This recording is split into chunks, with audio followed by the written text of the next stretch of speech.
For someone who doesn't know our backstory, it may seem like, wow, look at these guys, they're so lucky. They opened a cafe here, they're about to open a second one in Brooklyn.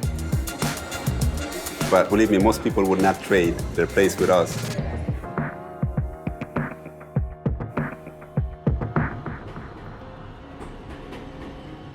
That's me, and that's Rahim, and this is our cousin. We left home, I was 15, Mo came before I did, he was 13. My mom was a young woman. Our siblings, all of them grew up without our presence. When you're an immigrant and you end up in a new country, one of the things you miss the most beyond your family is the food and the drinks.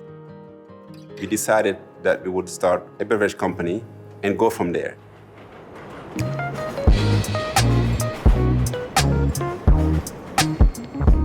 Ginjan has been part of our lives pretty much for as long as we can remember. Every family in Guinea and beyond have their own recipe. At its heart, the main ingredient is ginger with pineapple. Ours has lemon, vanilla, and a hint of anise as well. For the first 6 months, we did 60 grand, 67 grand in sales, working full-time jobs and hawking this door to door on our own. And the second year, we doubled that. Fast forward to today, we have a thriving coffee shop here in Harlem. We distribute it in about 200 locations, including Whole Foods. My mom still lives back home in Guinea, but occasionally she comes to New York to visit us. So when my mother walked into the Whole Foods for the first time, she saw how grand the store was and thousands of products, and all of a sudden her kids' Ginjan bottles are stacked up beautifully on the shelf. It was so special. The day we opened this place was very monumental for us because we had this vision of creating spaces that are sort of an immersive representation of what we're trying to do with bringing African flavors to the world. The biggest challenge we've faced as entrepreneurs has been raising capital because we have a few strikes against us, being immigrants. People of color walking into rooms and no one looks like us, and we have to justify why we are capable and why we can actually run these businesses and not getting the benefit of the doubt at all.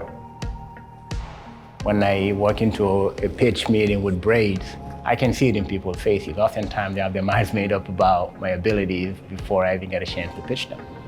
Now I keep my hair long simply because I want to make it looking like this.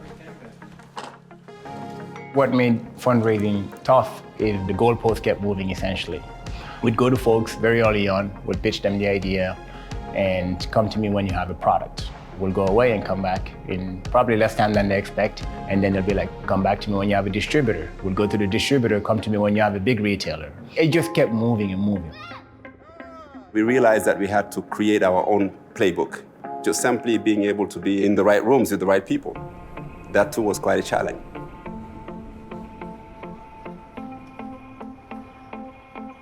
Getting the attention of Howard Schultz, just getting an audience with Howard Schultz was a major win for us.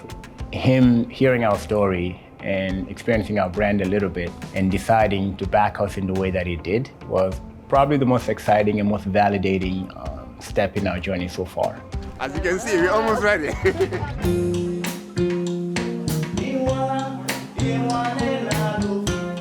We lived in the US for so many years, and I'm not gonna lie, it was very, very difficult as an immigrant. All we wanted to do was show the better side of Africa.